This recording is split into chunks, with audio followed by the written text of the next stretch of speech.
கண்ணு இது மலைக்கோட்டை மண்ணு. இந்த மாரி சாப்பாட்லாம் எப்படி தான் செஞ்சு சாப்பிட்றாங்களோ, எங்க மச்சான் ரொம்பவே பாவம்னு நெனச்ச ஒரு டிஷ் இதுதான்.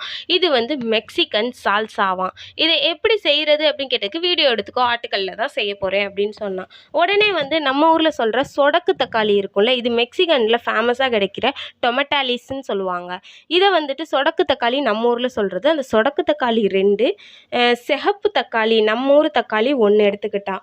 அந்த எல்லாத்தையுமே 4 பங்கா போட்டுட்டு, அத ஒரு பேன்ல அத ஃபுல்லா தலைகீழா கவுத்தி வச்சுட்டு, 2 பச்சை மிளகா, 4 பல்லு பூண்டு, கொஞ்சோண்டு ஆயில் சேர்ந்து தோல் உரியிற வரைக்கும் அவ வந்து அத ஹீட் பண்ணிக்கிட்டா.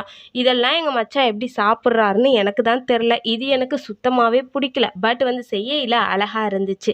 அதுக்கப்புறம் அத அவிஞ்சதுக்கப்புறமா ஒரு ஆட்டுக்கல், நம்ம ஊர் ஸ்பெஷல் ஆட்டுக்கல்ல எடுத்துட்டு கொஞ்சோண்டு உப்பு, அந்த அவிஞ்ச பூண்டையும் போட்டு நல்ல ஃபைன் பேஸ்ட்டா அரைச்சிட்டா.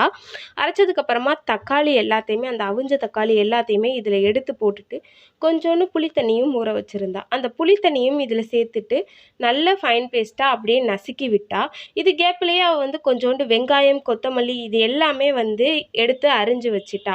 அதையும் இதெல்லாம் மசிச்சதுக்கப்புறமா பச்சை மிளகாயை துண்டு துண்டாக்கி அதையும் சேர்த்து, பொடியாக நறுக்கி வச்ச வெங்காயம், கொஞ்சோண்டு கொத்தமல்லி, அரை டேபிள் ஸ்பூன் லெமன் சேர்த்துட்டு, நல்ல கொஞ்சம் சில்லி ஃப்ளேக்ஸாக அரைச்சி வச்சுருப்பா போல எப்பயும் ஸ்டாக்கில், அதையும் கொஞ்சம் சேர்த்துட்டு மிக்ஸ் செஞ்சு அப்படி சாப்பிட்டு பார்த்தா மெக்சிகன் சாக்ஸா வேறு லெவலில் இருக்குங்க. நீங்களும் சாப்பிட்டு பார்த்துட்டு எப்படி இருக்குன்னு மறக்காமல் கமெண்ட் பாக்ஸில்